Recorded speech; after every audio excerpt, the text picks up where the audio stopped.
नमस्कार दोस्तों, आज हम बात करेंगे रेडियोथेरेपी के बारे में। तो आइए जानते हैं सबसे पहले व्हाट इज रेडियोथेरेपी। रेडियोथेरेपी को रेडिएशन थेरेपी के नाम से भी जाना जाता है। रेडियोथेरेपी का यूज कैंसर के ट्रीटमेंट में किया जाता है। कैंसर के ट्रीटमेंट में जनरली आयनाइजिंग रेडिएशन का यूज किया जाता है। जब किसी रेडियो एक्टिव सोर्स से निकलने वाली रेडिएशंस कैंसर सेल्स पर डाली जाती हैं तो उसमें होने वाली एबनॉर्मल ग्रोथ या तो कम हो जाती है या वो सेल डिस्ट्रॉय हो जाती है। बहुत से केसेस में रेडियोथेरेपी का यूज हम लोग कैंसर को कंट्रोल करने में करते हैं। रेडियोथेरेपी का यूज कैंसर के ट्रीटमेंट में या कैंसर को कंट्रोल करने में निम्न प्रकार किया जा सकता है। पहला है हमारा प्राइमरी थेरेपी के रूप में, नंबर सेकंड है हमारा एडजुवेंट के रूप में, नंबर थर्ड है हमारा पैलिएटिव थेरेपी के रूप में। आइए बात करते हैं प्राइमरी थेरेपी के रूप में रेडियोथेरेपी किस तरह यूज हो सकती है। जब कैंसर बॉडी के किसी एक पार्ट में लोकलाइज्ड होता है या फिर कह सकते हैं बॉडी किसी एक पार्ट में होता है, उस कंडीशन में प्राइमरी थेरेपी यूज की जाती है। प्राइमरी थेरेपी हम ये भी कह सकते हैं जब कैंसर फर्स्ट स्टेज का होता है, उस कंडीशन में लोग प्राइमरी थेरेपी यूज कर सकते हैं। प्राइमरी थेरेपी में कैंसर के पेशेंट को केवल रेडियोथेरेपी द्वारा ही कैंसर से निजात दिलाई जा सकती है। अब हम बात करते हैं नंबर सेकंड एडजुवेंट थेरेपी के रूप में। जब रेडियोथेरेपी को सर्जरी या कीमोथेरेपी के साथ यूज करते हैं, इस कंडीशन को एडजुवेंट थेरेपी कहा जाता है। मोस्टली हम लोग देख सकते हैं इसमें सेकंड या थर्ड ग्रेड का कैंसर इसमें ठीक किया जा सकता है। इसमें हम लोग सर्जरी भी कर सकते हैं, कीमोथेरेपी भी देते हैं और रेडियोथेरेपी को भी यूज कर सकते हैं। लास्ट है हमारा पैलिएटिव थेरेपी के रूप में। पैलिएटिव थेरेपी वहां यूज की जाती है जहां पर मेटास्टेसिस कंडीशन होती है। मेटास्टेसिस का मतलब है जब कैंसर बॉडी के एक पार्ट से होता हुआ बॉडी के अन्य हिस्सों में फैल जाता है, उस कंडीशन को मेटास्टेसिस कहा जाता है। मेटास्टेसिस कंडीशन में कैंसर का कोई ट्रीटमेंट नहीं होता है, केवल पेशेंट को पेन से रिलीफ देने के लिए पैलिएटिव थेरेपी की जाती है। पैलिएटिव थेरेपी में पेशेंट को केवल उसके सिम्टोमेटिक ट्रीटमेंट किया जाता है। अब हम बात करते हैं मैकेनिज्म ऑफ रेडियोथेरेपी की।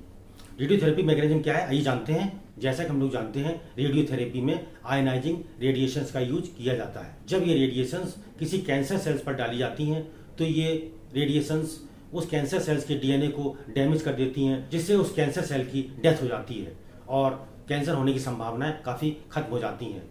ये इसकी छोटी सी मैकेनिज्म है।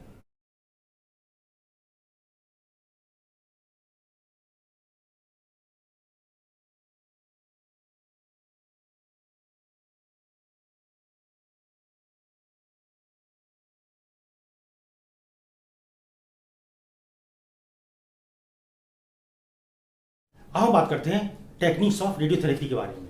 रेडियोथेरेपी दो टेक्निक के द्वारा की जा सकती है। नंबर फर्स्ट है हमारा टेलीथेरेपी, नंबर सेकंड है हमारा ब्रेकीथेरेपी। आइए हम बात करते हैं टेलीथेरेपी के बारे में।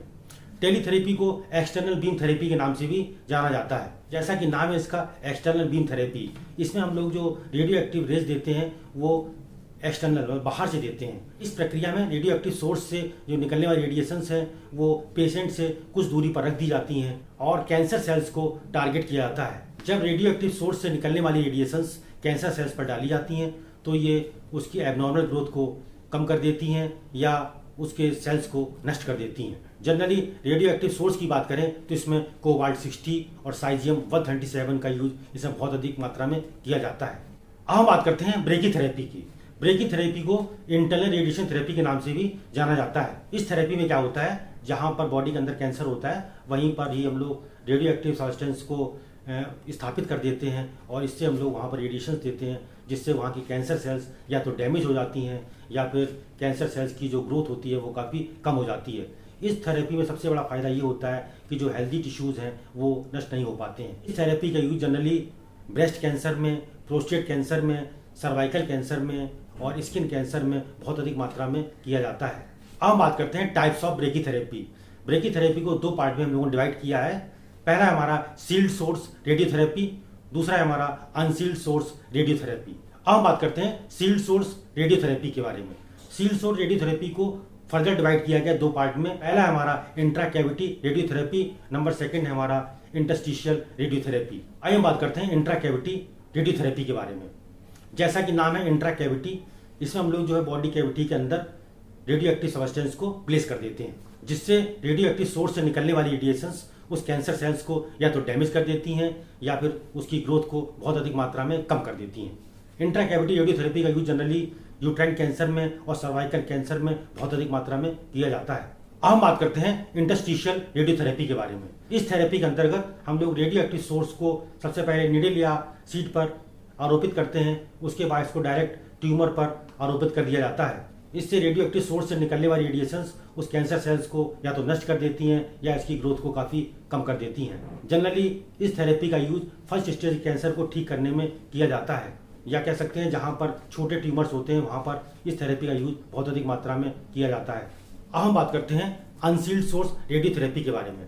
अनसील्ड सोर्स रेडियोथेरेपी के अंतर्गत हम लोग रेडियो एक्टिव सोर्स को या तो ओरली दे सकते हैं या बॉडी कैविटी के थ्रू दे सकते हैं या आईवी रूट से दिया जा सकता है। तो ये था हमारा छोटा सा क्लासिफिकेशन ऑफ रेडियोथेरेपी।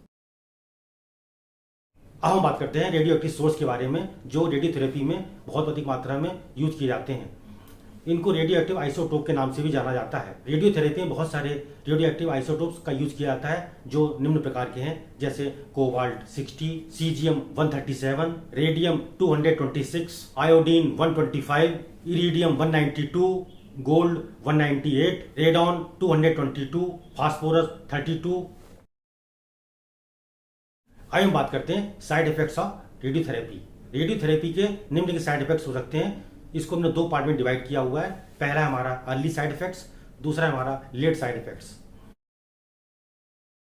आइए हम बात करते हैं अर्ली साइड इफेक्ट्स के बारे में। जब लोग रेडियोथेरेपी कराते हैं तो उसको प्रारंभिक अवस्था में पेशेंट का जी मचला सकता है, पेशेंट को उल्टियां हो सकती हैं, पेशेंट को सर दर्द हो सकता है, पेशेंट को काफ़ी चिड़चिड़ापन महसूस होता है, पेशेंट को काफ़ी थकान फील होती है, पेशेंट को बेचैनी रहती है, पेशेंट को लॉस ऑफ एपिटाइट रहता है, पेशेंट को डायरिया की शिकायत हो सकती है, पेशेंट को स्किन में रिएक्शंस हो सकते हैं, पेशेंट की यूरिनरी ब्लैडर में इन्फ्लेमेशन हो सकता है जिसे सिस्टाइटिस के नाम से जाना जाता है, पेशेंट को डिप्रेशन की शिकायत हो सकती है, पेशेंट को एनीमिया हो सकता है, पेशेंट को थ्रोम्बोसाइटोपिनिया हो सकता है, पेशेंट को ल्यूकोपिनिया हो सकता है, पेशेंट को पाइलाइटिस की प्रॉब्लम हो सकती है। पाइलाइटिस का मतलब होता है किडनी का इन्फ्लेमेशन। पेशेंट को यूरिनरी ब्लैडर में काफ़ी प्रॉब्लम हो सकती है, पेशेंट को हिमेचूरिया हो सकता है, उसके पेशाब में ब्लड आ सकता है, पेशेंट को डिसूरिया हो सकता है, पेशाब करने में काफ़ी डिफिकल्टीज हो सकती है।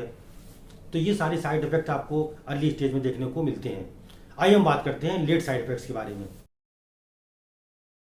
लेट साइड इफेक्ट्स की बात करें तो पेशेंट को कंटिन्यू एनीमिया बना रहता है, पेशेंट को फाइब्रोसिस के कारण पेल्विक रीजन में लंबे समय तक पेन बना रह सकता है, महिलाओं के यूट्रस में पस इकट्ठा हो सकता है, एनएस से ब्लड भी आ सकता है, ऑस्टियोपोरोसिस के कारण पेशेंट में फ्रैक्चर होने की संभावनाएं काफ़ी बढ़ जाती हैं, पेशेंट को रेक्टोवेजाइनल फिस्टुला तथा विस्कोवेजाइनल फिस्टुला भी हो सकता है, स्मॉल इंटेस्टाइन में परफोरेशन भी हो सकता है, लार्ज इंटेस्टाइन में भी अल्सर होने के कारण परफोरेशन चांसेस काफ़ी बढ़ जाते हैं।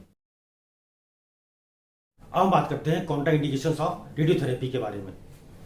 ऐसी कौन सी कंडीशन है जिसमें रेडियोथेरेपी आप नहीं दे सकते हैं। अगर किसी पेशेंट को सीवियर एनीमिया कंडीशन है, उस कंडीशन में रेडियोथेरेपी नहीं दी जा सकती है। यदि कोई पेशेंट प्रेग्नेंट है, उस कंडीशन में भी रेडियोथेरेपी हम लोग नहीं दे सकते हैं। यदि किसी पेशेंट को सेप्सिस की कंडीशन है, उस कंडीशन में भी रेडियोथेरेपी काफ़ी नुकसानकारी साबित हो सकती है। यदि किसी पेशेंट को यूट्राइन फाइब्रॉइड की प्रॉब्लम है, उस कंडीशन में भी रेडियोथेरेपी नुकसानदायक साबित हो सकती है। यदि किसी पेशेंट को जेनेटल फिस्टुला है, उस कंडीशन में भी रेडियोथेरेपी नहीं दे सकते हैं। तो ये थे हमारे कुछ कॉन्ट्राइंडिकेशंस ऑफ रेडियोथेरेपी। ये था हमारा टॉपिक रेडियोथेरेपी।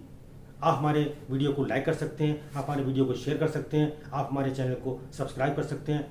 Thank you.